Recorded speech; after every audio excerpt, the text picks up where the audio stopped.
paradise. Kicker unmasked, live it loud. Break the silence, join the crowd. Rock the planet, feel the fire. Shake the world, lift it higher. Whoa! Wires twist like veins of steel. Born to crush, born to feel.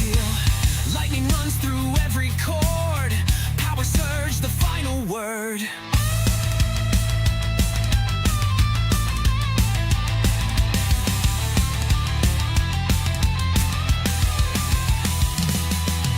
Shatter chains with sonic waves.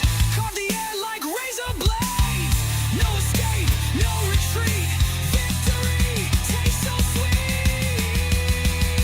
Kicker unmasked, live it loud. Break the silence, join the crowd. Rock the planet, feel the fire. Shake the world, lift it higher. Hey, yeah.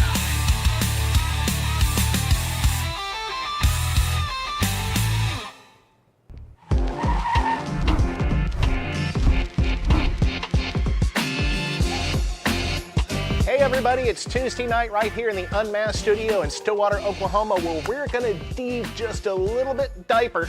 Did I just really say that? Dive a little bit deeper? No, we're gonna dive a little deeper, that's what we meant to say, on how to set up your car audio right. Now tonight's little episode may cost us a little bit more money, and we're not gonna go in really deep. We're gonna save that for another episode where we're gonna really dive into a lot of good testing equipment, oscilloscopes, RTAs, just all the things that you really need to use if you really want a high-end car audio. But tonight, we're gonna have a little bit of fun. We got some great pictures, got some great questions, got some great things to talk about, and always some good tips for you guys. But I gotta make sure I mention happy birthday, Bobby B. Yep, that was nice. You wished yourself a happy birthday, but happy birthday, Bobby B. So I hope you're having a good one, even though it is tomorrow. Now you got a little bit of chance to prepare for it. Also, I gotta say hello to my good friend, Neil Nato. Looks like you've tuned in tonight, and if you guys don't know, Neil's one of my good old buddies from Clarion Audio. Always love Neil. He's always a great guest to have on the show, and always got some good information for me when I talk to him, when he calls me up on the phone out of the blue, which he doesn't do enough anymore. Anyway, thanks Neil for all your help and input. And as always, Ashley, Larry out there, thank you. We've got a lot of great people tuning in. We're gonna have, I think I saw Cornut was even up there. Well, welcome Cornut. Guys, it's gonna be a great show. I got a great group of people behind me. I got Steven back here behind the camera. Way back in the back of the room, as always, you've got Ernie running the console and Colin answering questions that I can't answer, and those really good ones, he's gonna pop up on the screen over here and I'm gonna answer them live. So when we come back after the commercial, get ready for some good tips. And also, if you guys have any questions whatsoever, feel free to put them in that comment box and Colin will break them out to the front for me so I can read them out, answer them live. So if you guys got good questions, good suggestions, in case I forgot something, because we have a lot to go over. I don't think we're going to get this done before 9 o'clock tomorrow morning. Wait a minute, 9 o'clock tonight, that's it. And always, if you guys remember, we always give stuff away, so make sure you register. KICKERgiveaway.com. We've got great prizes. We've got 2 different sets of earbuds and a Bluetooth speaker we're going to give away, not to mention the t-shirts and the hats. So hang on for this commercial. We're going to come right back after this, and we're going to have a great time. See you in a minute.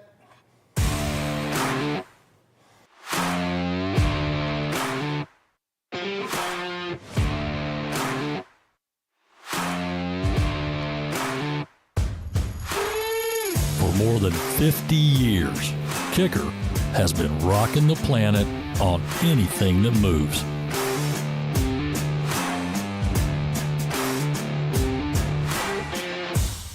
KICKER, the legacy continues.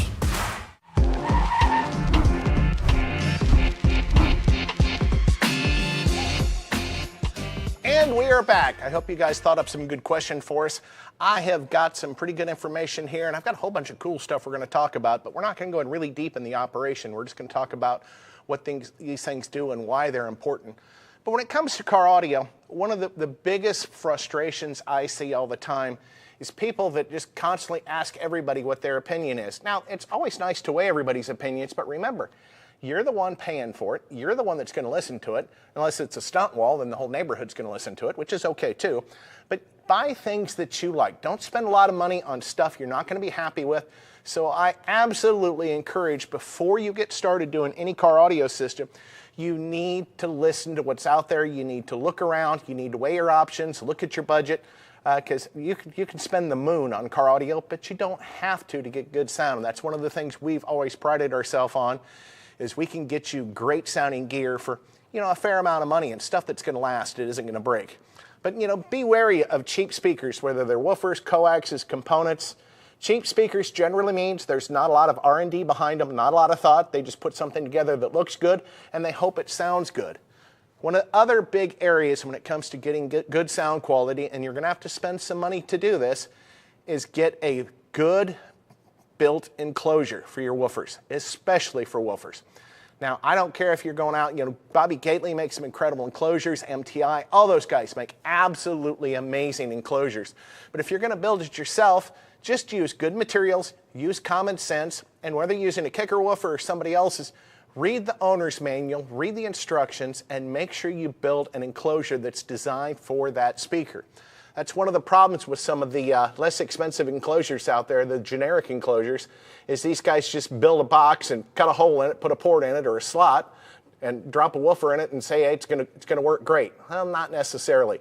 One of the reasons why we're the #1 supplier of preloaded enclosures is our woofers and enclosures are designed right here in this building, actually about 50 feet away from me. Back behind the wall back there is where R&D is, and we've got over 30 people that do nothing but make sure that woofer works in the enclosure we designed it to work with, and it gives you all the performance you expect out of it. And also, if you buy a woofer that's designed for a sealed enclosure and you put it in a ported enclosure or an infinite baffle, it's probably not going to work as well as what the manufacturer recommends.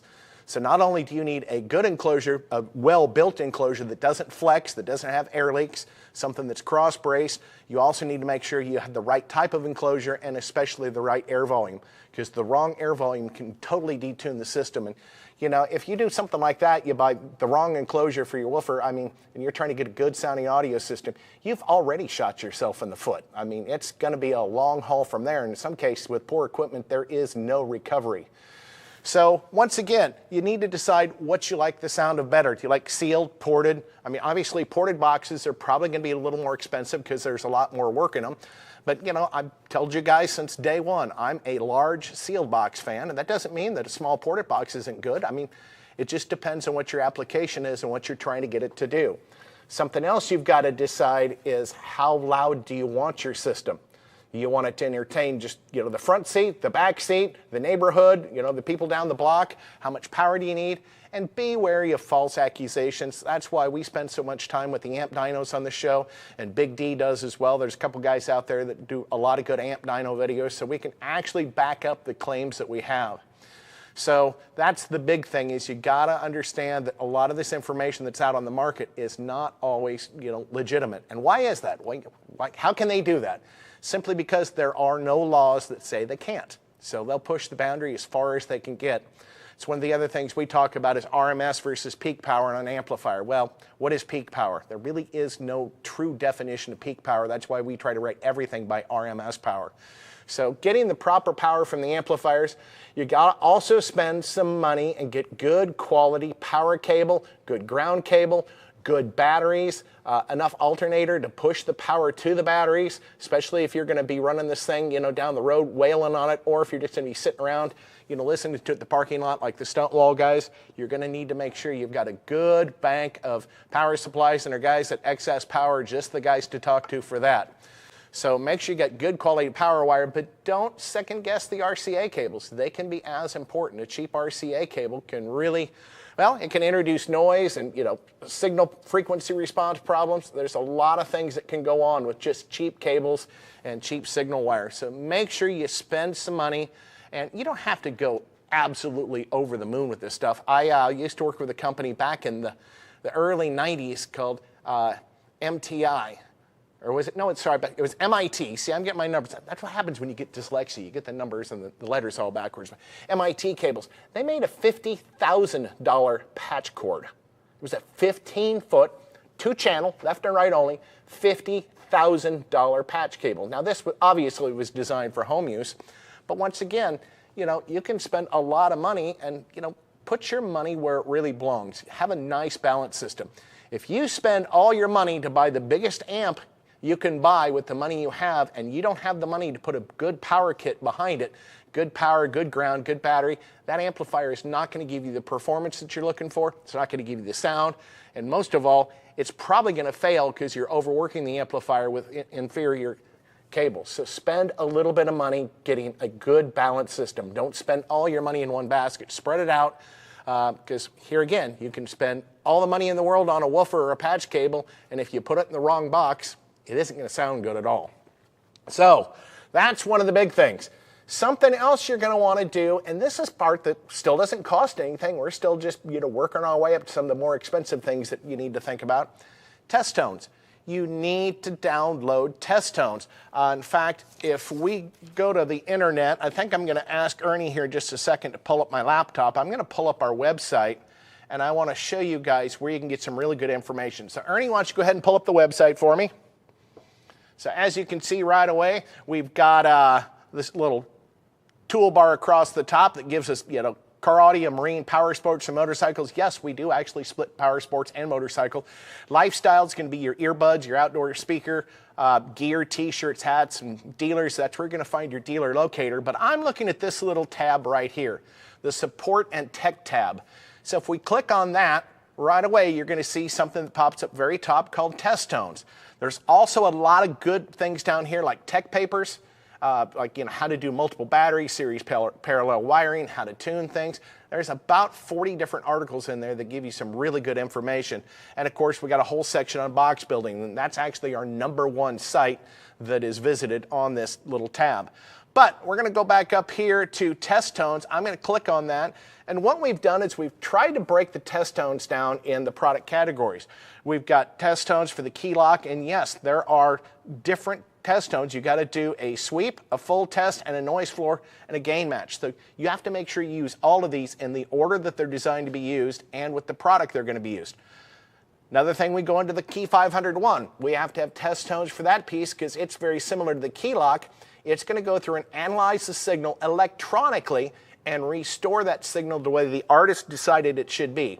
The Key 500, you know, spending a little bit more money on an amplifier like the Key 500 to run your subwoofer versus, say, a CXA 401 is well worth it, because the Key 500 is going to restore the factory bass roll-off that's introduced by the OEM DSP. Every car in the market rolls the bass off their car audio. And what are we known for? Yes, we're known for bass. So we want to make sure you get everything you can. That's why the Key 501 is perfect to restore that subwoofer signal. But the key lock is going to restore the entire range. And I'm not going to get in a lot of detail on that. We can do a whole show on that. We may just have to. But the key lock is going to fix all the problems you never knew you had. Time delay, all pass filters, frequency response, imbalance in output levels per channel. It's going to fix all that for us. So make sure you have the right test tones. In fact, Ernie, I'm going to get you to go back one more time, because I was going to pop up the really important ones. Gain setting test tones, which are just frequencies. But if you really want to get down in the weeds, we've got this, which is OEM integration test tones. And this is one where you've got all these different sine waves and sine sweeps, 20 minutes of lab grade pink noise, which is really important to have. You got a vehicle integration checklist, so you can actually go through and test everything.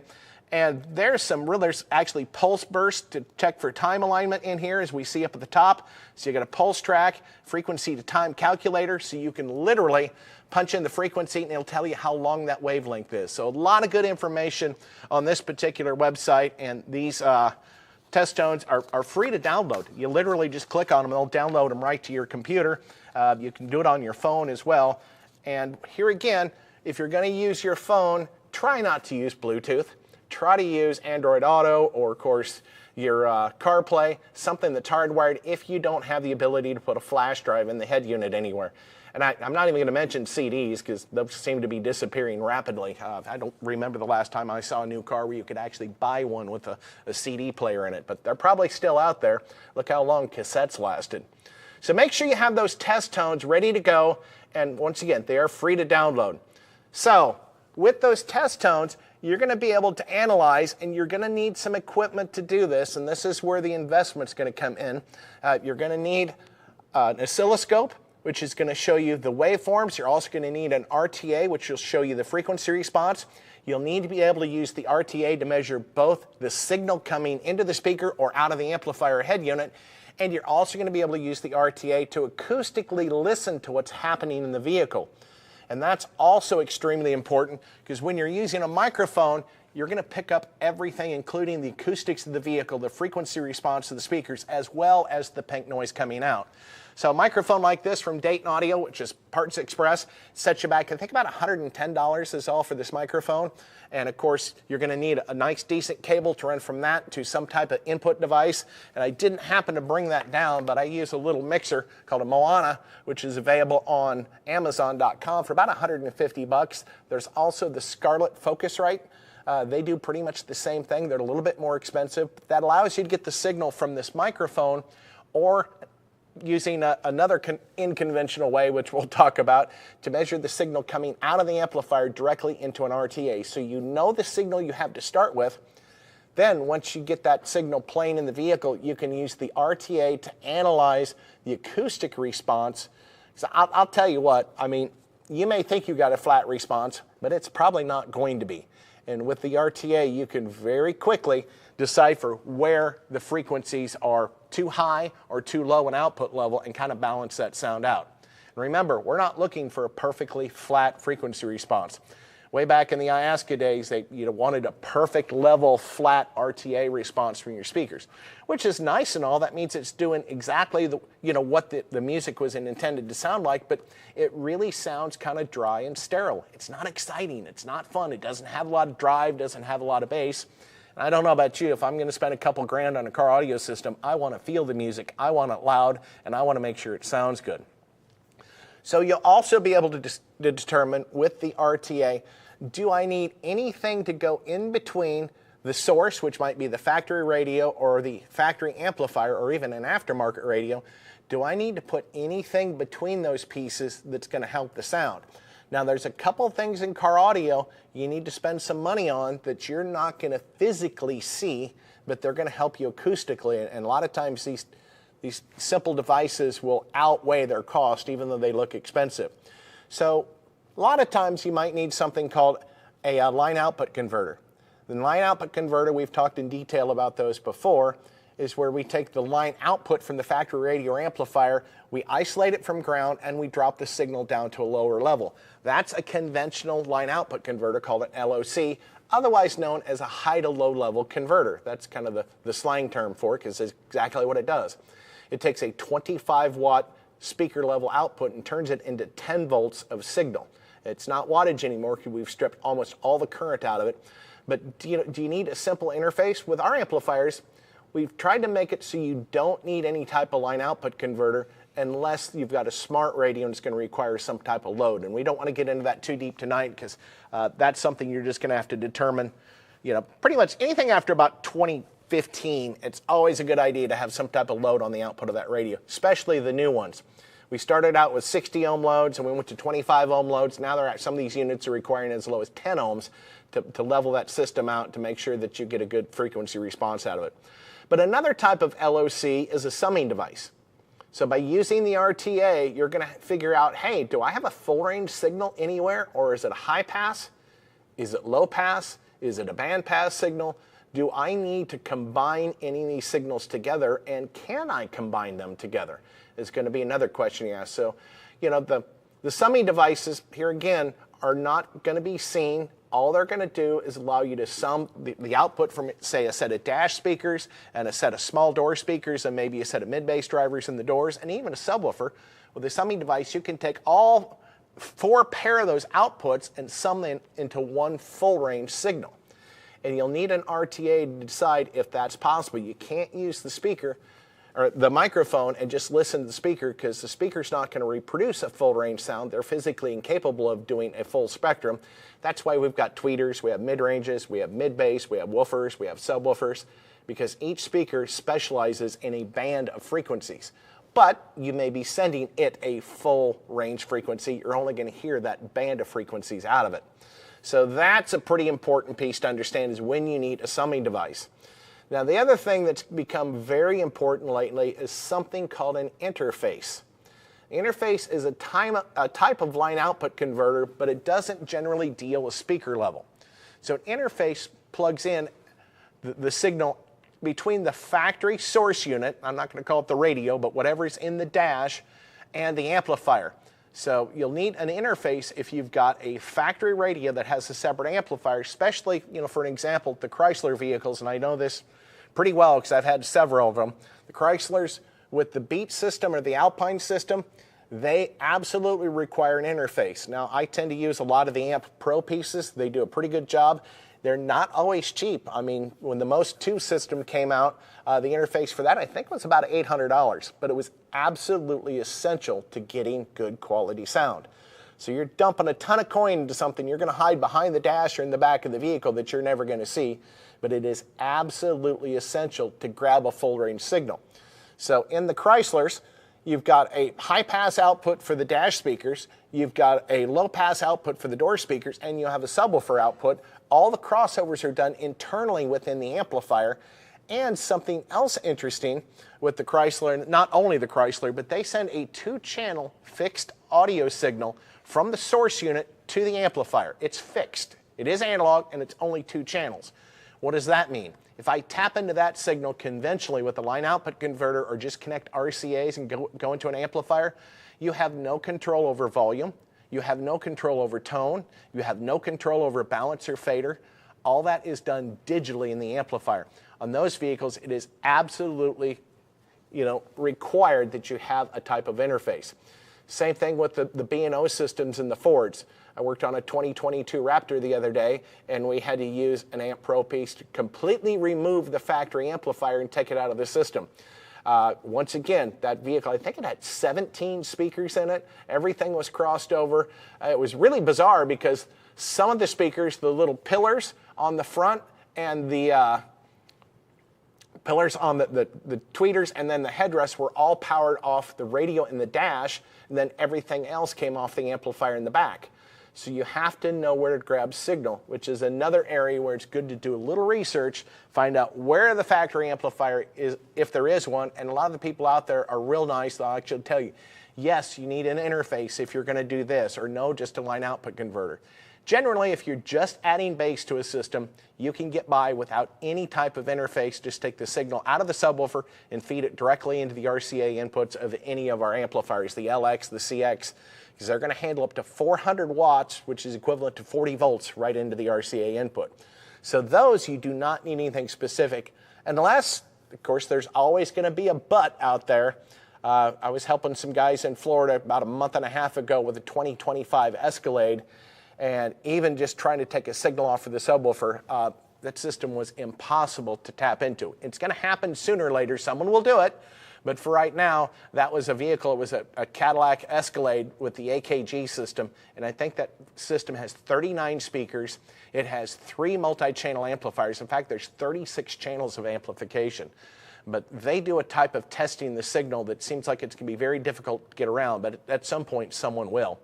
So I'm going to ask Colin if anybody's got any good questions before we get rolling too far, get too far ahead of this. I'm sure he's got something pulled up here. All right. So Dean Shadrick Jr., thanks for your question up here. Could I put 6.75-inch comp RT subwoofers in the door of a vehicle? Well, it's funny you ask that because my own personal vehicle, I have the 8-inch comp RT in the doors. You absolutely can, and that's what that RT 6.75 was designed for. It was designed for, especially like the guys with the Chevy trucks that had a 6.5 in the bottom of the door. You could use this as a woofer. In fact, with proper setup, and we'll talk about it here in just a minute, you can even use that as a subwoofer. Even a 6.5 subwoofer can have some decent output. It's not going to blow the windows out, but it's going to sound pretty darn good, and you would be surprised how good a bass you can get out of a 6x9 or 6 3/4 inch down on the door. But yes, that 6.75 inch was specifically designed to be a door-mounted woofer, infinite baffle, which means no sealed enclosure. If you want to put it in a sealed enclosure, they work great as a mid-bass driver. Not the low sub-bass, but for that tight, punchy attack. And that's exactly what I've done with my cars. I'm using the 8-inch in a small sealed enclosure as mid-bass, and then couple that with the L710s in the back, and it does everything in the world you're going to ever need it to. Hey, thanks for that question. That was a great question. I appreciate you guys answering that, and appreciate the two-way dialogue, because, if you got questions and you don't ask them, they're never going to get answered. I guess I should mention, as long as we're doing this, if you guys do come up with questions and we don't get to it here online tonight, or if you don't get through on the phone, go ahead and send an email to support@kicker.com. We got 4 guys in the tech services up there that answer emails all day long and answer the phones answering questions. And if it's after hours, they happen to be on the phone and you can't wait, just go ahead and send an email to support@kicker.com. I would be very surprised if it took them more than 24 hours to get back to you. Usually you leave a message that night, they get a hold of you and give you an answer by the next day. So you guys do a really good job of that. So great question. All right, Brian Park asks, why does the key lock take so long to learn after it's been fed the signals? There's another great question. So what happens with the key lock, it takes the signals coming from the factory radio, and there are 3 specific test tones you have to use when you set that up, which are those free downloads we just talked about.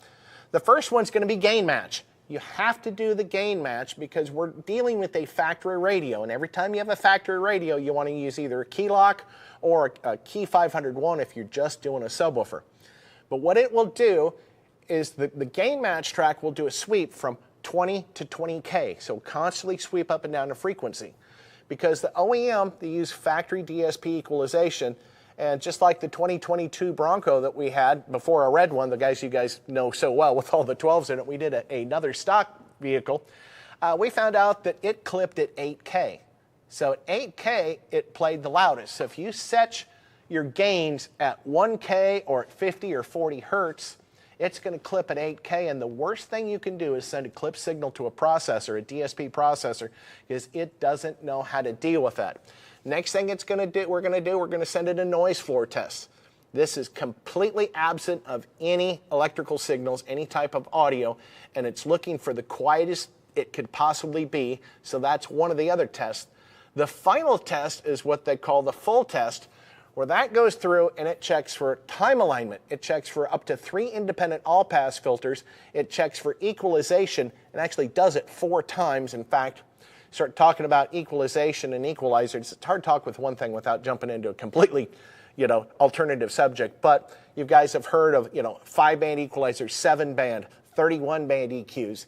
Even bass and treble is a 2-band EQ. But the key lock has infinite number of bands it can select and correct. It's not locked into 20, 40, 80, 120 hertz.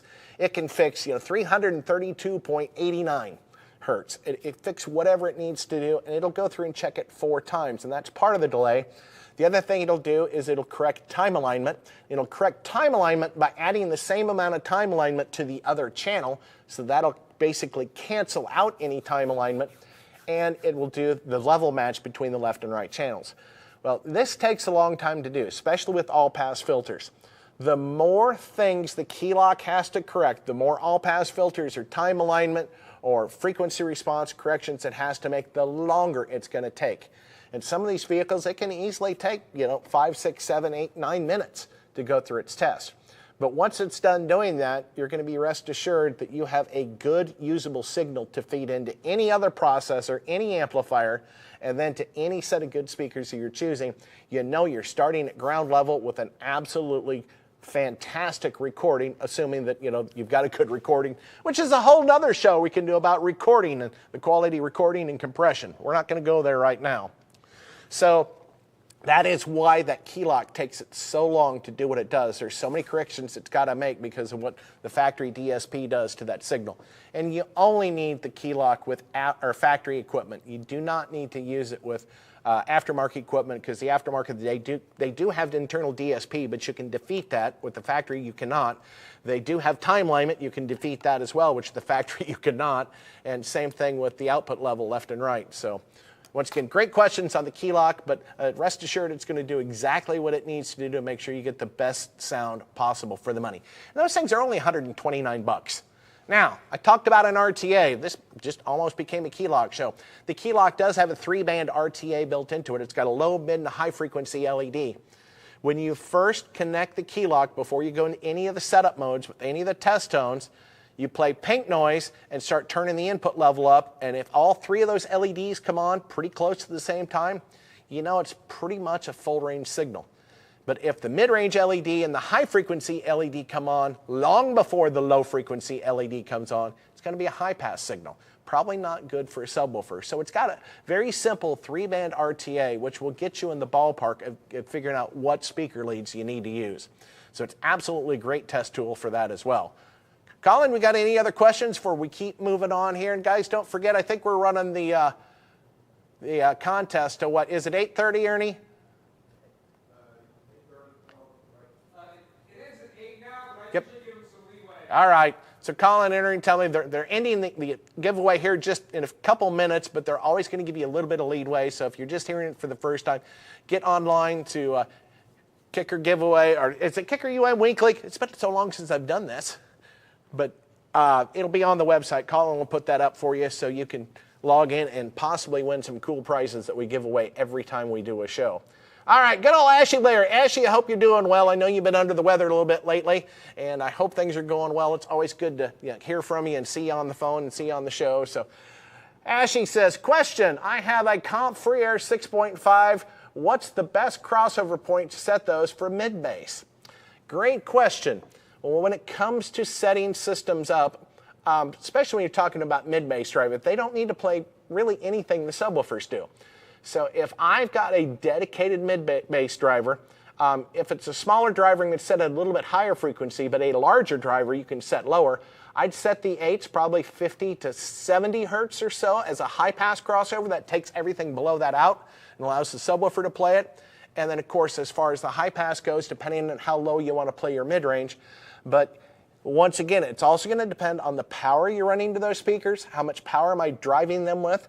Because if you're only running 20 watts to one of those, you can run it full range. You're not going to hurt it. But if you're trying to jam 200 watts into a 6.5 inch, you definitely need a high-pass crossover. I would probably say in a 6.5, anywhere from 70 to probably 90 hertz or so, just to ensure you don't drive that thing too hard. And you'll know when you overdrive a speaker because it'll bark, it'll pop, it'll make some funky noises. It's not necessarily going to distort from cone breakup like you would when you clip an amplifier, but it's going to distort the sound by adding some of its own very unique noises, which, like I say, usually are accompanied by loud popping noises or kind of a hollow slapping noise, and that means you're just driving that speaker just a little bit too hard. And that's when you either back the power off or crank the high-pass frequency up a little bit to take some of that really low bass out of it. So very cool. What do you think, Colin? We got another question? Yep. Peter from L Motorsports asks, can the Solo X do a good job at mid-bass? You know, it's funny you ask that because my good friend Peter out there, which we've talked about him with this little Chinese mini stunt wall truck, we're doing exactly that. We're tuning those mid-bass drivers, the 8-inch, to use as mid-bass at about 90 hertz. So yeah, you can use pretty much any speaker. Tuning it right will work really good for mid-bass driving. And mid-bass, I generally say tune it between 90 and 120 if you're going to do a ported box. If you're going to do it in a sealed enclosure, it's going to obviously be a little bit tighter. I generally recommend, as a mid-bass driver only, use half of the recommended minimum sealed enclosure. But literally, you're taking the minimum sealed volume and cutting it in half. That's going to be your sealed mid-bass. And this is the way I've done it for years and years and years, and it seems to work pretty well. You're not trying to get it to play the really low bass, because it is a mid-bass driver, so you don't have to have that big air volume to let that speaker travel.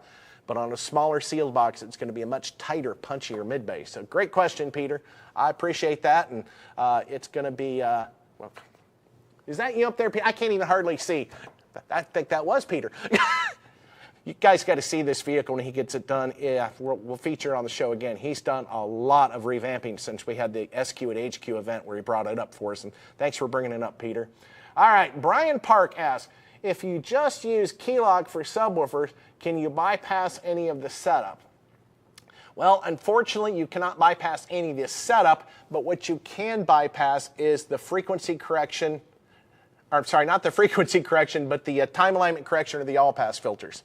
You can disable those, but you're always going to have the frequency correction, which is what you want anyway, but it's still going to go through all the tests to make sure everything's in line. So you can't disable it in the setup, but you can disable it on the playback and allow it to not correct the time alignment or the all-pass filters.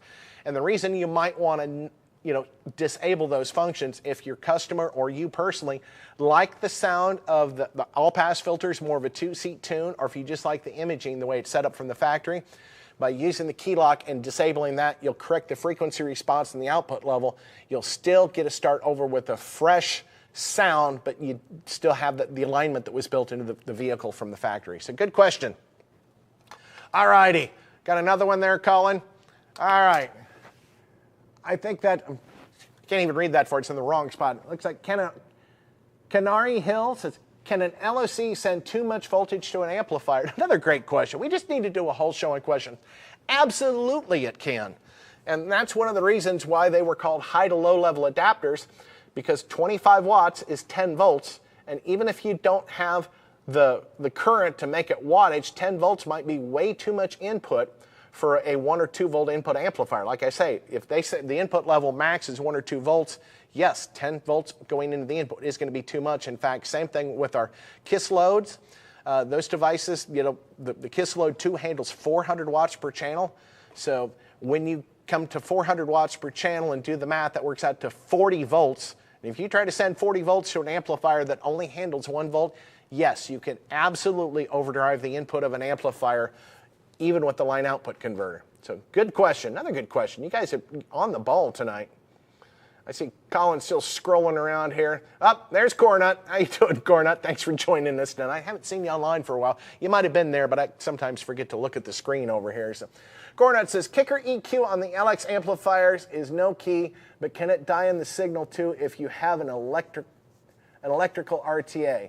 Fell in love with that 5-channel this weekend from integrating it factory head unit and a lady's truck. Yes, that 5-channel LX amp is amazing. There is no key on it, and they do completely different things. The control that comes with the LX amplifiers is literally an extension of controls that are normally mounted on the end of an amplifier. We've taken them off the amplifier and mounted them in a separate control. It controls output level, it controls crossover points, controls crossover slopes, crossover type. It adds a little bit of time delay, but it is absolutely no replacement for a key lock. In addition to what the LX amplifiers will do, the key lock will, once again, it's going to go through and correct frequency response, which the LX, none of our amplifiers can do internally. It's going to correct for the all-pass filters and the time alignment, and it will actually balance out left and right output levels, which you cannot do with almost all amplifiers unless you have a separate DSP. Nobody puts a separate left and right gain on their amps anymore. You can circumvent that with our KISS lock, which does have separate left and right input level controls, and it's got the resistive load, 60 ohm loads for some of the smarter radios that don't require the 25 ohm loads. But great question. So yes, absolutely still use that key lock. If you're using an LX amplifier, another $129 retail for something that's going to correct that signal is a small price to pay for a big, big return in the long run. So once again, something you're not going to see. It's not necessarily, pocket change, but it will make one world of difference in the output by the time you're done. All right, Jeremy Sheepdog says, if you had to choose between the dual L7R 2 ohm enclosure, the 45DLR 122, and the dual downfire L7T 12 ohm enclosure, 49DF-L7 or 49DL7DF 122, which would you choose and which one hits lower? Do you lose anything? It's really going to depend a lot on the placement of that in the vehicle and the type of music you listen to. They're both fantastic. Really, what I would suggest you do here, I can't tell you which is going to be better for you, which you're going to like better. I would find a local Kicker dealer and see if they have both those enclosures. And most dealers are really good about trying them out in your vehicle. If you already have an amp hooked up, you just want to plug them in and try them out, they'll be glad to sell you an amplifier too and an install. That's no problem either.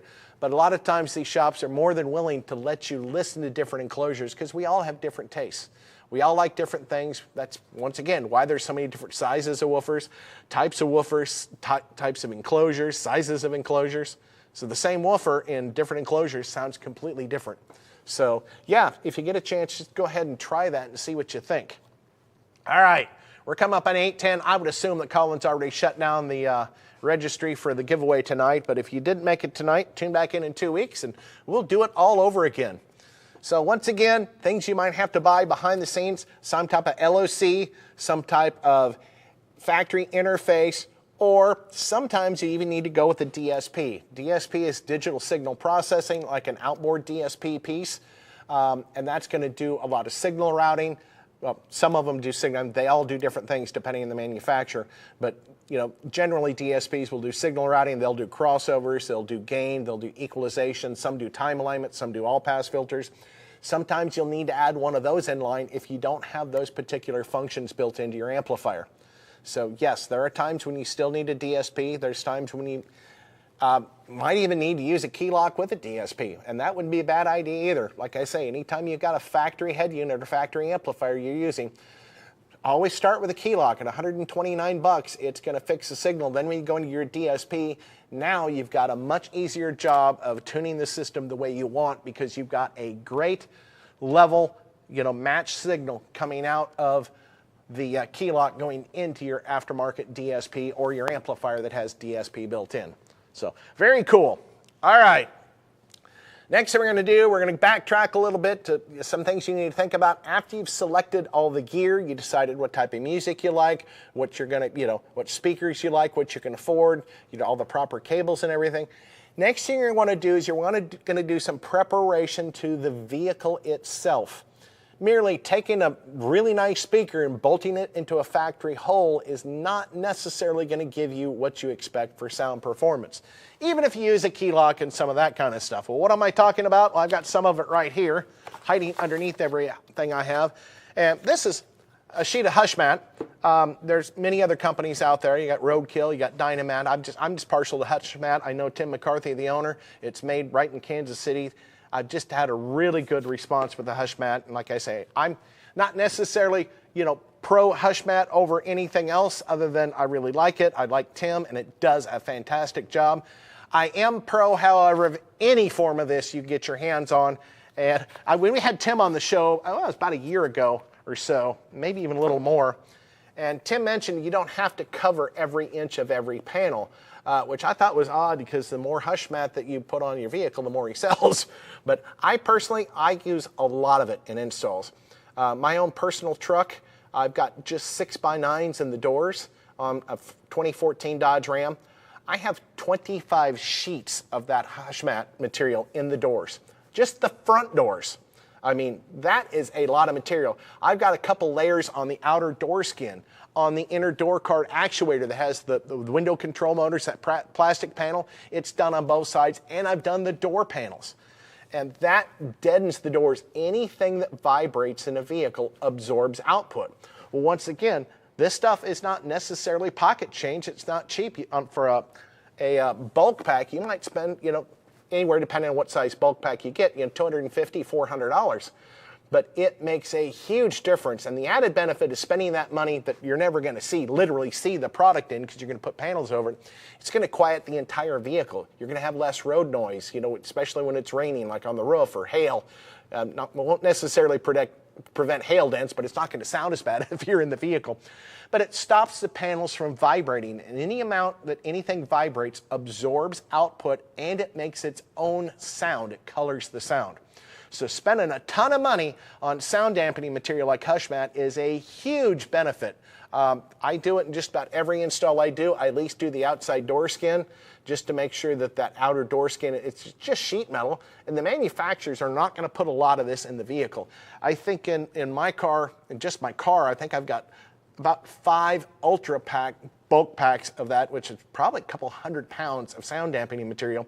And the OEM guys are not going to put that much in there. One, it's expensive for them to put it in. Two, it adds weight to the vehicle, which reduces mileage.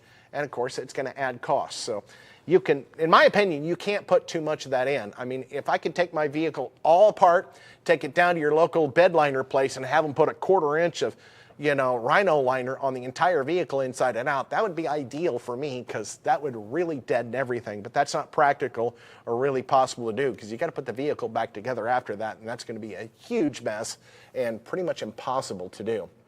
So that's an area where you spend not a huge amount of money, but spend some money, and always use some type of sound dampening material, especially in the front doors where your speakers are going to be playing the loudest.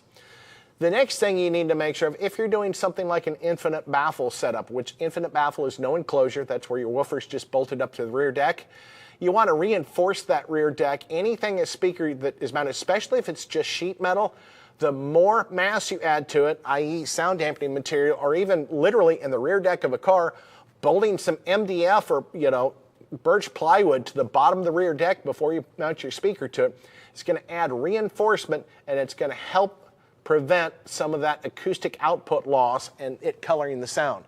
The more rigid you make the vehicle, the better it's going to sound and the louder it's going to be, which means also you don't necessarily have to have as big of an amplifier because you're not trying to overcome all this other noise and the things that are absorbing the noise and the output.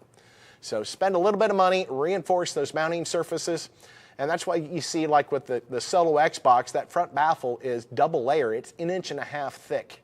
It is hugely thick. In fact, I was talking with Jeff from Lake Havasu. He's the one that you see all those really cool marine posts from. He just built an enclosure for a Solo X. I think he said the baffle for the woofer was 4 inches thick and the sides were 2 inches thick. That thing is going to be very solid. Now, is that way too much? In my opinion, it's never too much. I mean, a foot thick of concrete would be great, acoustically, but not very practical for weight and cost. And of course, then you'd have to buy new suspension and different tires.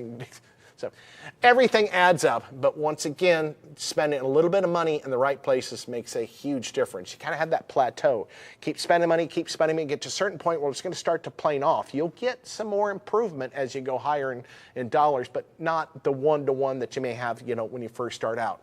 Generally, up to about, $3,000 or $4,000, you get a pretty good return on investment. After that, it's personal choice, and, you can spend 20 grand on car speakers. Yes, you can. But is that worth it? It's entirely up to you. Like I say, we make some darn good speakers for very reasonable money. So also think about safely running your good wires. Just because a route is shorter and takes less wire doesn't mean it's going to be the best route. It may not be safe. You may be running too close to something in the engine bay. You may be going over sharp metal, corners or something. Especially, don't ever run your power wires over the fender and through the door jambs. I mean, we all have seen those pictures. That's just not safe. But while that doesn't cost a lot of money up front to run a little bit of extra wire and run it correctly, the cost savings in the long run versus your vehicle burning down, I think we may even show you a picture of one of those or a video of one of those tonight. It makes a difference. So a little bit of planning, a little bit of front money is going to make a huge difference. Like I said, proper mounting the speakers. The right size hole, no air gaps, very dense panel. So just all the little things. I mean, no one thing's going to be day and night difference for the most part, but all these little things will add up to give you a really good sound just by having a little bit of preparation. And this goes without saying. We've talked about this probably 100 times. Proper setting of the gain and crossovers. I mean, once again, best speakers in the world, if you don't send the right signal to them, are not going to perform that well. So, and that is free, setting the controls, other than, knowing how, well, you can set controls with a voltmeter. If you guys don't have a voltmeter, I mean, this is one we got off Amazon. It was like 39 bucks or 45. It was pretty affordable. But this is a really nice little meter. In fact, when you turn it on, it tells you where to plug in the terminals. So just a plug for voltmeter, and this is a, I'll have to get my glasses on to read the name, but just so you guys know, it's a KAIWEETS, KOEETS, and it's called an HT118A.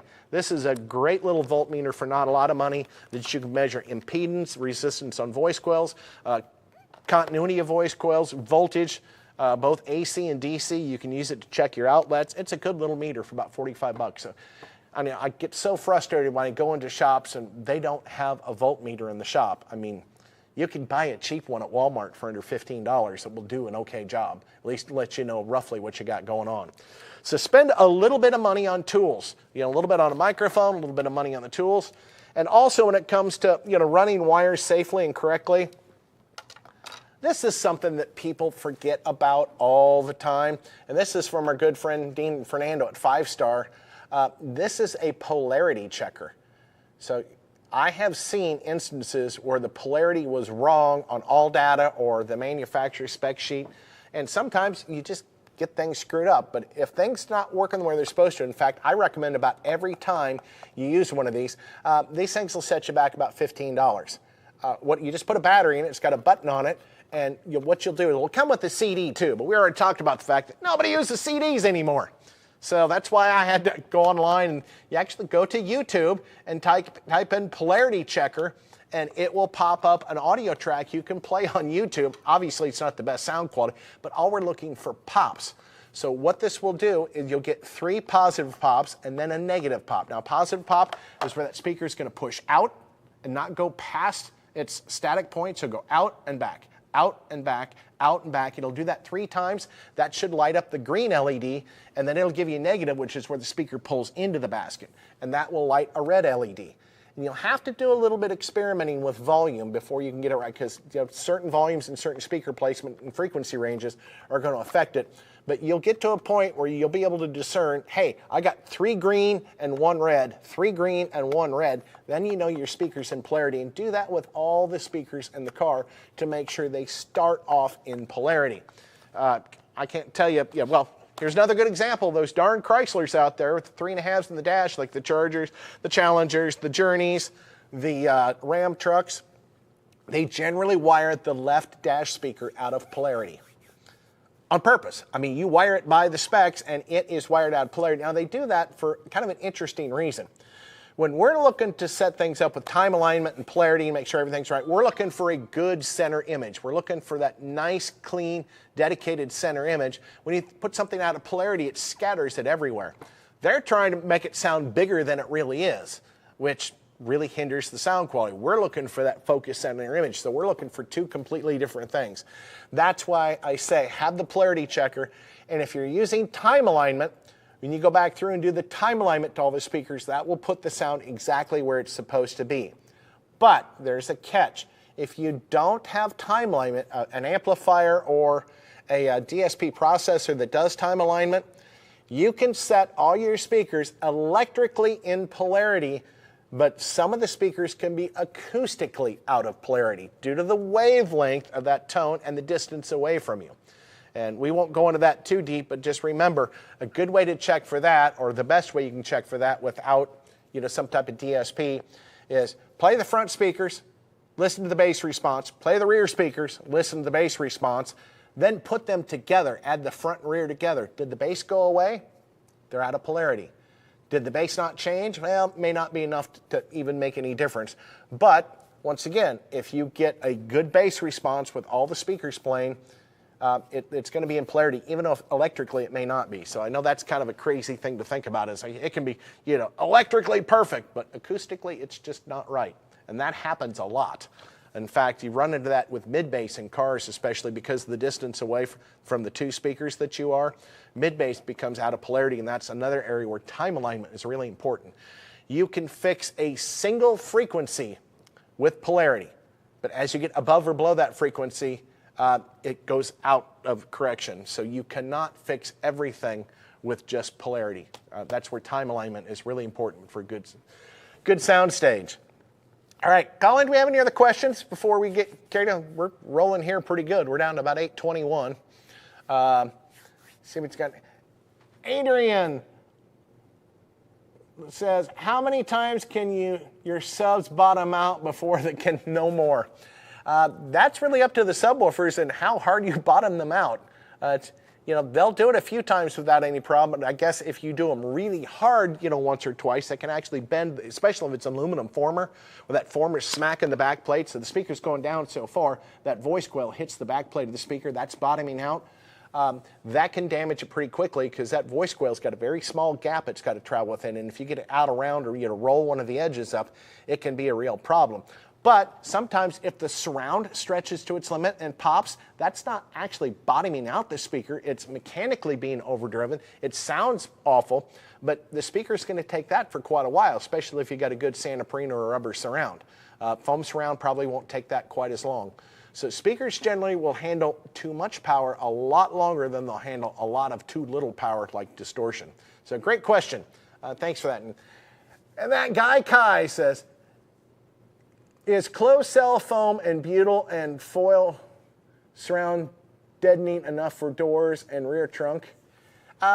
Here again, yeah, closed cell foam is okay. Closed cell foam will absorb frequencies, And closed cell foam is going to be like, some of your high quality pillows. That open cell foam would be like a sponge in the bathroom that holds water. Closed cell foam, the bubbles are actually closed. They're not open in between. So that will allow sound to get into it, and it gets absorbed by that. So that's going to stop reflections, which is great behind a speaker and a door. And then when you get, the butyl, which is what's in the sound dampening bill, that you're adding mass to a panel. You're making it heavier. You're making it harder for that air pressure to move it. They do totally different things. So, yes, I don't necessarily think you need the closed cell foam in the trunk of a vehicle, because that's only going to affect the upper bass, lower mid-range frequencies and some of the upper mid-range frequencies, which hopefully your woofers aren't playing. But it does a really good job. In fact, HushMat makes some nice little pads that actually stick on behind the speakers that do exactly that. They absorb that reflection from coming back through the cone of the speaker and causing noise there. So that's another good thing to add, and I wish I would have brought some of those, because that's a great, it's like a 1/2 inch thick closed cell heavy foam pad that absorbs reflection. So they do completely different things. The butyl adds mass, and the closed cell foam absorbs some of those higher frequencies. So more great questions. Well, you guys have probably been learning a lot on this show while we've been doing. What is this? Season, episode 162, Ernie? 161. So next to this one, when we get done with this one, I think we'll be ready for 162. But we've been doing this a long time, and like I say, we can't do it without your help. So thank you guys for doing that, and thanks for logging on and becoming members of the Kicker fan club and all the rest of them. Like I say, the Kicker groups have got a lot of members. There's a lot of good information there as well. And Living Loud, talking about that, now that's odd. Living Loud with Andy, don't forget to tune in for him right after this show, not immediately after, but a little bit later. He's going to do a whole nother show and give you some more information. And yes, are those Kicker dinner plates beside you? No, they're not. In fact, all right, we'll give it away right now. I was going to save this for a little bit later, but Andy caught it. He is very on the ball. These are wire mesh speaker grills. I'm trying to figure out where I can put them. There you can kind of see how the mesh works when you can see through it. These are rounded square wire mesh speaker grills. They're 2 parts. These just started shipping, I believe, last week. So they're available anywhere from an 8 to a 15 inch in round and an 8 to a 15 inch in square. Now, there's a catch on these. They are now shipping. They do not fit on the Solex woofers, and they do not fit the Comp Qs because those speakers have so much cone travel. But on the website where these grills are, we do have 3D printable or 3D downloads that you can literally download a 3D printed spacer ring, print it out yourself, that now they'll work on the Solex woofers and they'll work on the Comp Qs. So you just download that file and print it out with your 3D printer. And obviously, if you have a 15-inch woofer and you want to 3D print that, you better make sure you got a good 3D printer. But yeah, these are shipping now. That was something we're going to bring up a little bit later, but Andy jumped the gun, but that's okay too. That just shows you guys are paying attention. So yeah, we got a whole bunch of other fun stuff up here too, but I think we talked about most of it, so we're good there. All right, so we're pushing 8:25. Let's see where we're at on this. We'll see how much we can do without running over. I don't want to wear you guys out too much. But all right, set gains and crossovers properly. In fact, we got so much to cover, I had to put it in notes. So there's Ernie who said, got to check my notes. So polarity is very important. Now, after you get the polarity, make sure that that's right, and you get the both acoustically and electrically. There's something else that makes a big difference, and that's the acoustic responses of the speakers, and that's where the microphone comes in. So you may be sending pink noise, which is equal amounts of all frequencies, but with a microphone, you can detect 3 different forms of equalization and use that to correct it. Now, the 3 different forms of equalization are going to be 1, factory DSP, because they're always going to change the equalization curve to work with their speakers. The second one is the acoustic response of the speakers, because they're not going to be a flat response either. Third one is the transfer function of the vehicle. And what I mean by that is, how does the vehicle color the sound? Because, you get in like an old 76 Grand Marquis that's got the big old, lazy boy style, really padded chairs and lots of carpet and lots of padding everywhere, versus, say, a stripped down Dodge truck that's got a rubber mat and plastic door panels. They are going to sound very differently inside with the same speakers. So by using a microphone and an RTA, you can go through and analyze. I'm going to show you a picture of an RTA response here in just a second when we get to this next part. And you can see exactly what you're hearing. Now, your ears are going to be more apt to pick up a peak. So if something's louder than other frequencies, you're going to notice more than a hole where there's an absence of frequencies. It's just the way the human ear works. And I don't think there's anybody out there, and there may be. We got a lot of really, really smart, talented, listeners and viewers out there, but very few of us, in fact, I couldn't even tell you, always narrow it down to exactly what frequency is missing. Something doesn't sound right, but being able to see that on an RTA, and then you can go back in with your EQ and adjust it, you're fine. You're not looking for a level, perfectly flat frequency response. You're looking for a 3 dB difference on a 30-band EQ. You're looking for a 3 dB difference is all the variance you want across. So it could step up. It can just, as long as there's not more than 3 dB difference between the bands, it's going to sound pretty good. 6 dB, you're starting to get in the areas where you're going to actually hear it not sounding so good. So don't look for a perfectly flat response. Just make sure you don't have any more than 3 dB difference. Always listen to one speaker first. What I always tell people when I'm tuning a vehicle for high-end for SQ and imaging and staging and just overall sound quality, I'll start with left speaker, for example. I will measure the RTA response and I'll play it at about 85 to 90 dB, somewhere in there. It doesn't have to be loud. I'll go through and adjust that frequency so I don't have that big step in between the bands. Once I get that done, depending on the RTA you're using, I will save that frequency response. I will then shut that speaker off and play the other speaker. If I started with the left, I'll play the right. I'll set it the same output level, the same 85 to 90 dB. I'll measure the frequency response, and I'm not looking to flatten that out. I'm looking to match that to the other speaker. They don't have to be flat. In fact, they shouldn't be flat. They sound really sterile and blah. But the left and right should match. Well, why is that so important? Why is that difficult? First of all, it's difficult because you're on a different axis to the speakers. The speaker on the side of the car you're in, you're going to be way more off axis. It's going to sound different. So as you play a speaker, like facing this way, as you walk around that sound is going to change. So same thing, you got the speaker on the passenger side, you're more on axis. It's more facing you directly. That sound's going to be different. Any frequency that's louder than another frequency is going to pull that stage to that side. It's going to walk your image left and right. So as the frequencies go up, if they're not matched, that sound stage will shift. You'll hear it move back and forth. And by matching left and right channels acoustically in frequency response, not perfectly flat, that's also going to help that center image stay locked into the middle of the vehicle. And once again, you have to have a decent microphone and a good RTA program to do that. So, cool. All right.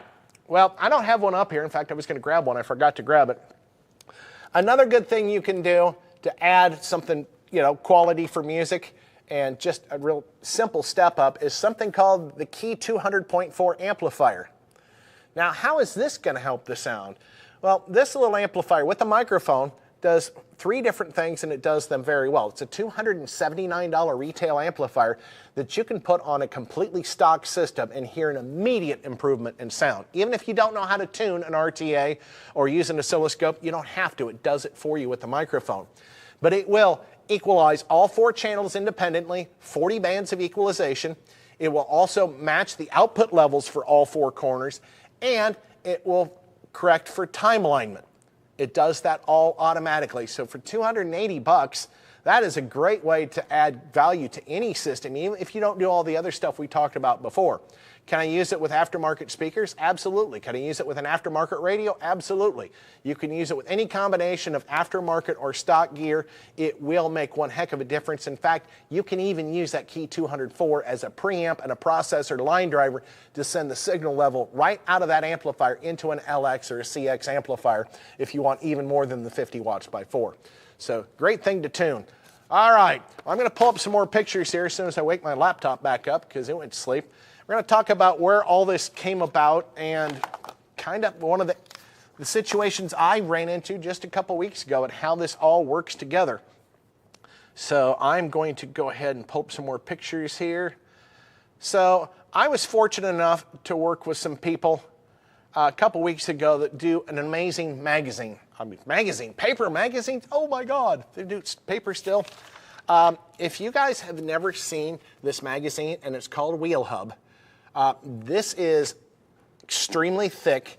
The photography that Robert does is, you just got to see it to believe it. You'll never believe it looking through a camera.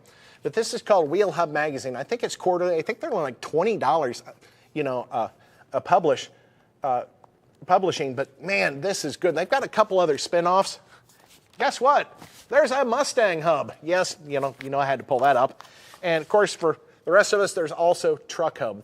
I think they've got one other one, but I was fortunate enough to meet up with these guys, and we were talking about audio. They said, hey, you work for KICKER, and I was talking with Rodney, one of the owners of the magazine. It was really kind of funny. He said, I got this Mercedes van, and it's a Mercedes Metris is what it's called. A what? A Mercedes? I never heard of it either. In fact, this was an imported van. It was not sold in the United States directly, so he actually had it brought over here and fixed it all up. But he said, imagine the worst sounding audio system in a vehicle and take about 5 steps down from there. And I thought he was kidding. He wasn't.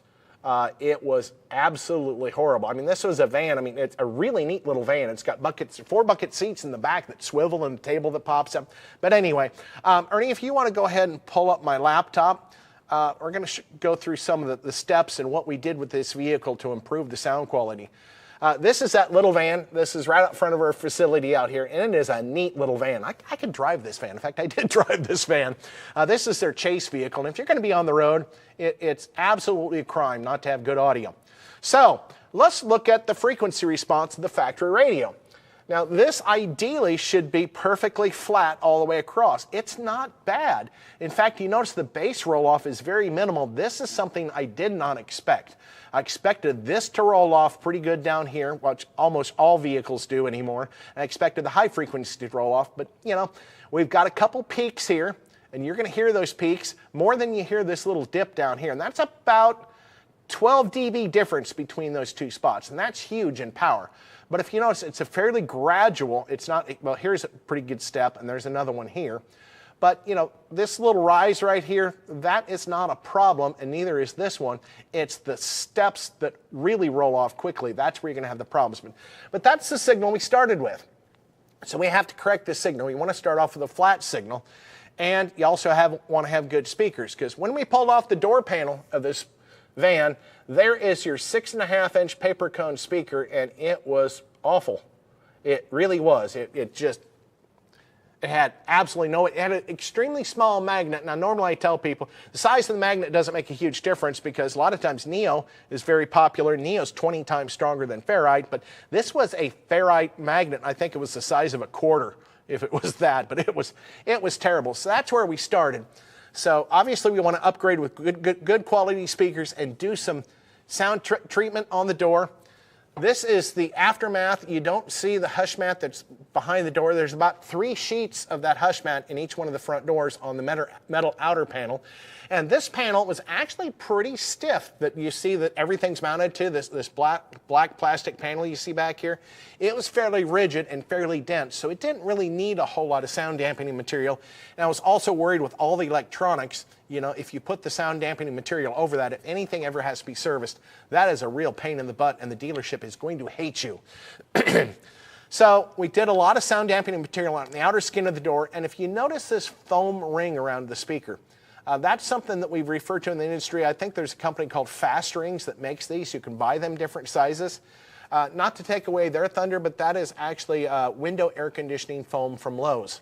You don't have to spend a lot of money. It's actually 2 inches square and about 3 feet long. And I actually cut it into quarters, so it's about a 1-inch square diameter foam ring.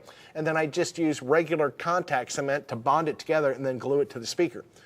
What this does, and this works in a lot of vehicles as well, it will make sure that the sound coming out of the speaker goes through the speaker grill, doesn't go between the door panel and the door itself. It forces that sound out the speaker grill of the door panel, and it makes sure that all the sound goes into the vehicle. It doesn't travel down the inside of the door and reflect back or just get lost or make the door rattle even more.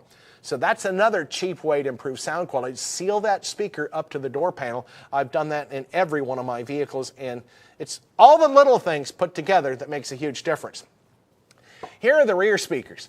Now this is something I was pretty shocked to see.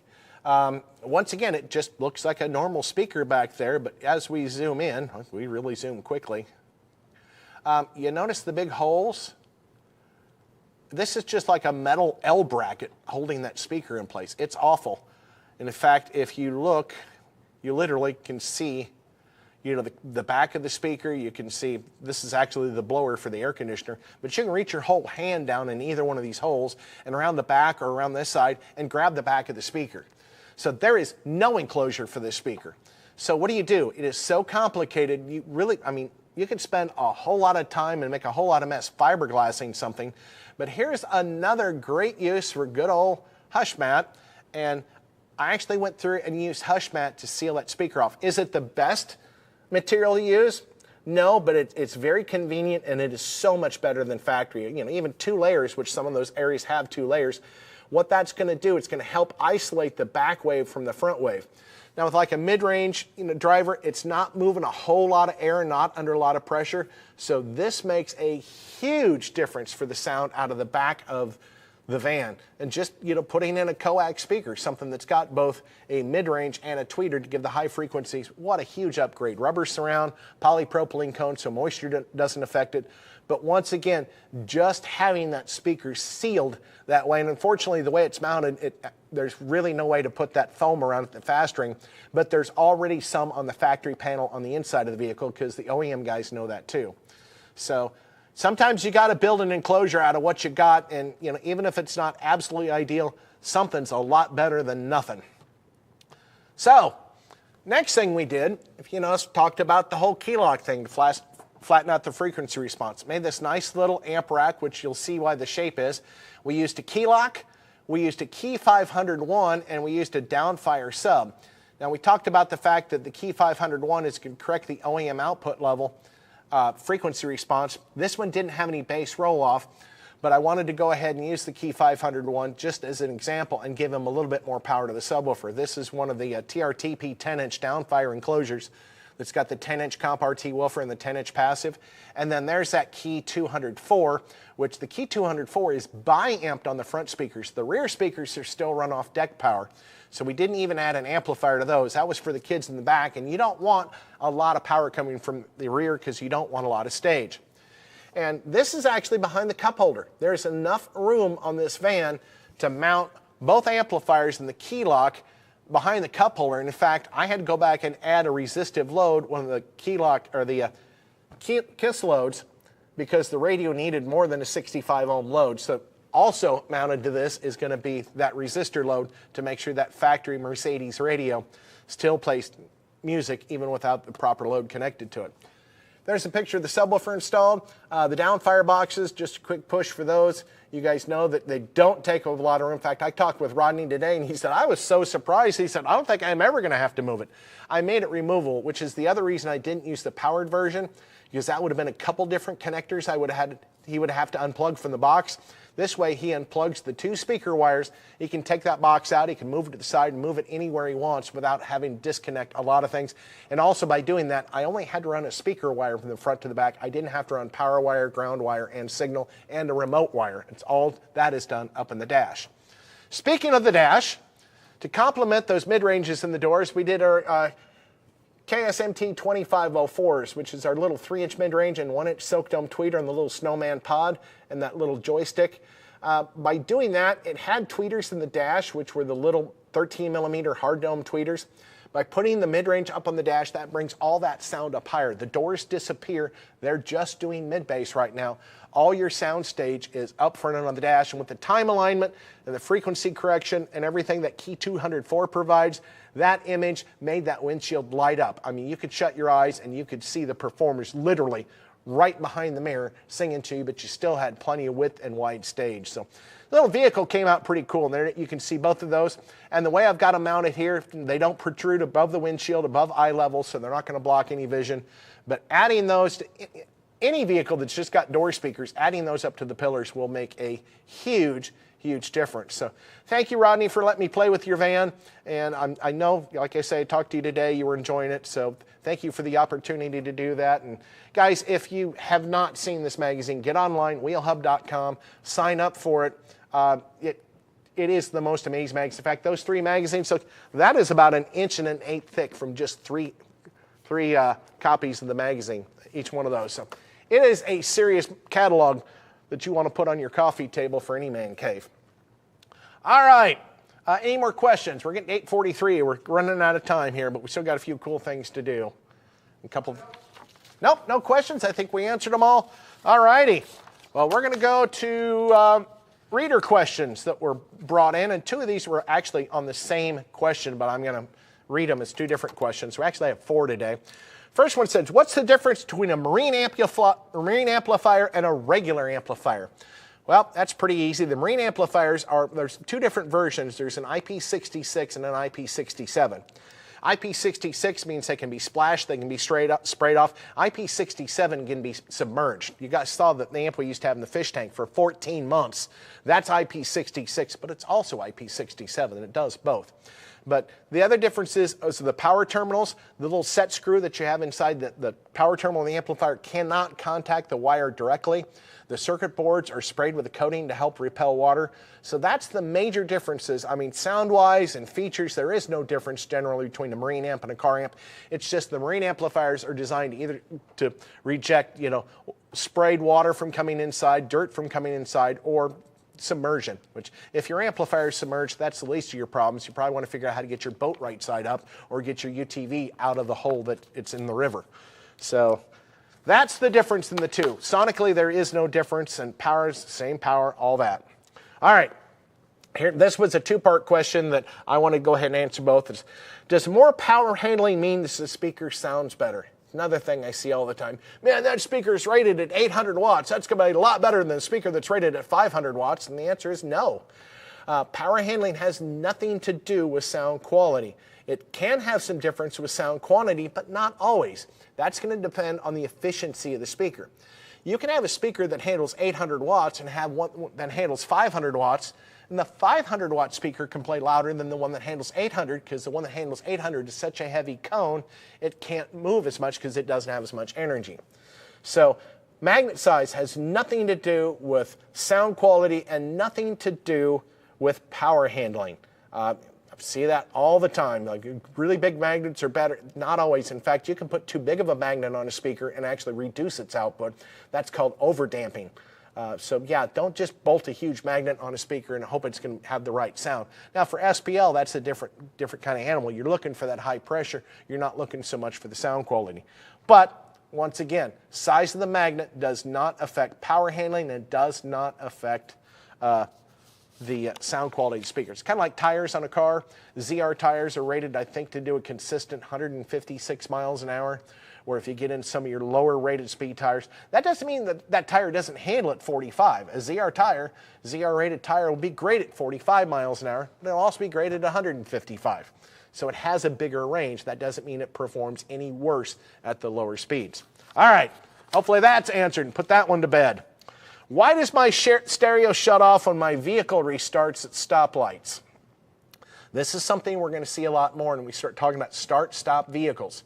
The ones that when you pull up to a stoplight, you sit for a couple of seconds, the engine shuts off, you pull your foot off the brake and it starts. Well, when that vehicle starts back up, that voltage may drop below the threshold of the amplifier. Like our CX amplifiers are rated down to 9.5 volts. So if your start-stop vehicle, when it starts back up and if it drops to 10 volts, the amplifier is going to stay on. But if it drops to 7 volts, the CX amplifier will shut off because its threshold is at 9.5. Any lower voltage, and it can actually damage the amplifier from what we call low voltage issues. And in fact, that's what has taken out the little amplifier that was in the fish tank. It was low voltage because we let the battery die with the amplifier hooked up so many times in a row, and eventually, after about a year and a half, it didn't like it anymore. So why does it restart? Well, you're going to see this happen more and more. As your batteries get weaker, which they do over time, the voltage is going to drop more and more. So your system may have been great to start off with, but down the road, the voltage is dropping when it starts back up because the battery's getting weaker. You need a new battery. It's nothing to do with your audio system. In fact, the Key products, the LX products, and are all designed to, and believe it or not, even the Warhorse amplifier, they will play down to 6 volts. They will not shut off clear down to 6 volts. They will not have as much power output, but they're not going to shut off. So that's something else to think about. Even that big, powerful Warhorse 3600 will play down to 6 volts, and I'm actually working on editing video where I do exactly that. I turn the voltage down and down and down. Actually, that one played down to 5.7. So yes, they do play at low voltages, and they're almost impervious to the start-stop, but a conventional amplifier like the CX are start-stop friendly. They're not 100% start-stop compatible like the LX and the Key amplifiers. All right, great 4 questions there. So, all right, now we're going to go to some other fun areas. Let's go to fails. How's that sound, Ernie? Go ahead and pull up my laptop there, Ernie. People aren't talking about fails and you show my picture up there, they're going to get the wrong idea, but maybe not. Maybe that is true. Speakers in your headrest. We've seen, in fact, that 22 Raptor. That 22 Raptor that I worked on had 3.5-inch speakers in the headrest. This is a little different. Those were actually molded into the headrest, and part of it still had some support and protection for your head. I don't know if I want to be digging the parts of a speaker grill out of the back of my head if I get rear-ended, but hey, you know, this is a great way to make some surround sound. Next one, we talk about speakers in the right enclosures. Well, this one's not only in the wrong enclosure, it's in the wrong shape of hole. So any amount that speaker is going to, you know, as it retracts into the box, it's going to push all the air out of these openings, and it's going to cancel out the sound. So once again, the right speaker, the right enclosure, right mounting, and the right, you know, thickness of baffle are so crucial for good sound. It's talking about the right way to mount things, and you can see a lot of these were captures off my phone. I get bored in airports, so I start flipping through.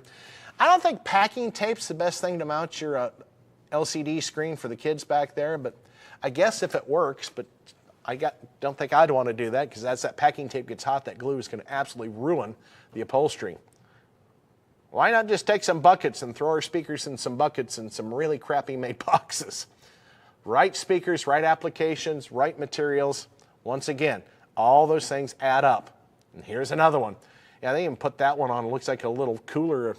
Now, that is the jump seat for the truck, but yeah, mounting the woofer in the box. And I've seen people do this in real life, and I've seen people brag about how good they sound. And all you can do is put your head down and just say to yourself, no. Here's the real reason I have trust issues. And I'm sure we've all probably encountered products like this, but, you know, I don't recall, but I think they rated that amp as a 1,000-watt amplifier. No laws. They can do that all they want. In fact, the other thing they used to do when they used to do this with the amplifiers, they may still do it, is they put weights in the amplifier to make it seem heavier, like it's a better amp. I've pulled big old chunks of diamond plate steel out of the inside of amplifiers just to make up weight. In fact, look at the way I had to string the wires just connected to the other side of the amp. So careful what you buy. Spending a little bit of money, sometimes it's just throwing that little bit of money away. So that's going to be our fail picks for the day. We're going to go back over and we're going to pull up a couple cool install picks. All right. I'm going to pull that up, Ernie. This is our rep's car in Sacramento. Dana Doyle's got his Solo X woofers in. He is having fun with those.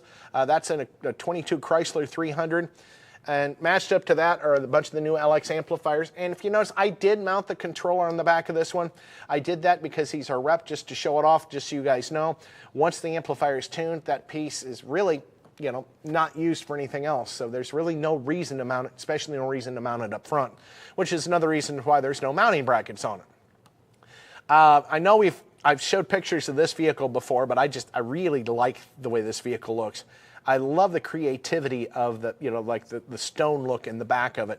Of course, he's got your excess power. He's got his voltage gauge, got some fans, but real nice job. And, you know, of course, he's got a couple audio control pieces mounted on the side. I'm not exactly sure what models those are, but it's just a really neat looking vehicle. And there's the inside of it. I really can't wait to hear this thing in person, because I bet is louder than all get out. But those ST7 and 9s, those things sound, I mean, for a square speaker, you got to give them credit. They absolutely sound incredible. It's not the shape of the speaker, it's how they're designed and how they perform. So they look great, they sound great. What a great vehicle, and thanks for keeping to post pictures of this thing. We've been kind of watching being built up along the way. Here's another neat vehicle. If I remember right, this is Aiden Groom's vehicle. This was done by Soundwaves in Tampa. What a neat vehicle again. Once again, nice use of the Solo X woofers. I love the gray with the purple, and of course the carbon fiber silver vinyl. You get that carbon fiber vinyl in red, green, blue, black, yellow, gray. It's kind of fun stuff to work with. Another picture of that vehicle from the back.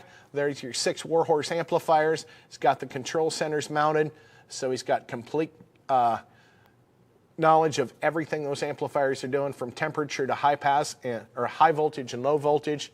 Just really a nicely thought out, well done vehicle. There's another view of the back of it, looking straight on, nice and clean. I love the green lit up with the Warhorse logos. And of course, another shot of the inside from the other side. And that's a hell of a headrest. You can stick your head on the back of a woofer back there. Anyway, that was our pictures for the night. If you guys have any pictures, fail pictures, you want to send them in, please send them in to us. You can send them in to Colin, you can send them in to Ernie, you can send them to me, you can send them in to support@kicker.com once again and tell them, hey, get these to the guys on the show for fail pics. And if you guys got just some really cool install pictures and you want to see them, bring them on. In fact, if we like your vehicle well enough, Ernie, haven't we talked about bringing some of the guys on as guests remotely, talk about their vehicles? So you heard that, maybe you didn't. Ernie said, we've asked you guys, hey, if you want to be featured on the show, want your vehicle on here, we can do a live remote with just you and your phone and your vehicle from wherever you're at. We'd love to have you guys come on and be our live guests on the show and talk all about your vehicle and tell what you did and why you did it. So feel free to reach out to us, and we would love to have your vehicle on the show. All right. That being said, I think we're time for giveaways, aren't we, Ernie? Colin, have I forgotten anything? Let me go back and check my notes. Fail picks, questions. I think we pretty much got the night covered. We covered everything we want to. I forgot what we're going to title the show, but I know we've already worked into the lineup. But we're going to have a show where we're going to get really in deep on the RTA, the oscilloscope. We're going to talk about shell filters. We're going to talk about all-pass filters, how to detect them and what they do. So that'll be the next section of this. And once again, that won't be spending money. That will be learning how to use these tools properly. And you don't have to have them, but the more you use them and the more comfortable you are with them, the better your installs are going to be. Just like any tool. Cheap tools are not always the way to go. You don't have to spend a mint on them, but get good, adequate tools and know how to use them. Tools make the job better, and they make it a lot easier, and they make it go a lot quicker. Trust me, that's why I'm a tool monger. I got tools to fix tools, as Tim Allen used to say. All right, let's go give away some stuff here. Sorry, keep rambling, guys, and we'll get you out of here. First winner, number 3, is Joseph B. from Washington. I'm not sure if that's Washington State or Washington, D.C., but State, he says. Got that from Colin. So go Washington State. Anyway, watch for an email from Colin. You're going to win the TW1s. You're going to win the, actually, is it the 1s or the 2s? Third prize. I better make sure I got the 1s. Yep, you're right. You're going to get the TW1s, the gray koozie, or the gray t-shirt, and the kicker koozie. That's going to be the 3rd place winner. The 2nd place winner is going to be, I don't even know what that is. Ramty asking, from Oklahoma even. Well, if you're from Oklahoma, you just come get your stuff directly from us. You come up here and let us give you a tour of the place, show you the studio. Come on up and claim your prize. But if you want to, Colin, we'll send you an email. You can still respond and get it by mail. But make sure you guys remember, we only ship to actual addresses, no P.O. boxes, and we're going to need your phone number for shipping. That's required, not by us, by UPS and FedEx, and we also going to need a t-shirt size. Grand prize winner at 8:57 in the evening Central Time is going to be Mel G. from Texas. You're not that far away either. I can be in downtown Dallas from 4 hours from this table. So if you want to come up here and get your prize, please feel free to do that. But congratulations, you're going to win the BF100. That's our Bluetooth speaker that is completely waterproof. Throw that thing in the pool, in the lake, in the surf, wherever you want to use it, and have your jams. And it thing runs for about 10 hours on one battery charge. It sounds great. It's got speakers that play out both sides, so it's pretty much omnidirectional. But congratulations, all you guys. Thank you guys for the wonderful questions tonight. It's really refreshing to get some pretty off the wall, but actually very important questions. So if you guys have more questions, support@kicker.com. Tune in 2 weeks for the next show. Congratulations to our winners. Thank you, Peter, for your input. Thank you, Neil Nato, for watching. It's good to see your voice or your name up there, and of course, all the rest of the guys, Cornut and and go to Lashy. It's good to see you guys up there. And tune in for Andy after the show. And thanks again to the guys at Wheel Hub for letting us play with their van and check out their magazine. It's killer. With that, I bid you guys farewell. Have a good night. Drive safe and keep those tunes cranking. Hearts pounding the beat. Feel the rush at your feet. Tear the night with electric scream. Amped up dreams fuel the stream. Thunder blast through endless skies. Driving forward never dies. Kicker unmasked, live it loud. Break the silence, join the crowd.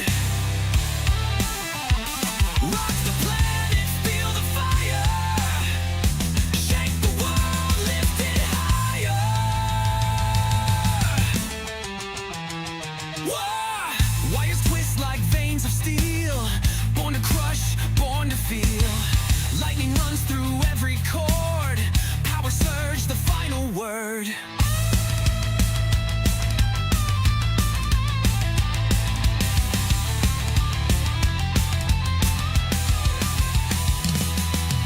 Shatter chains with sonic waves.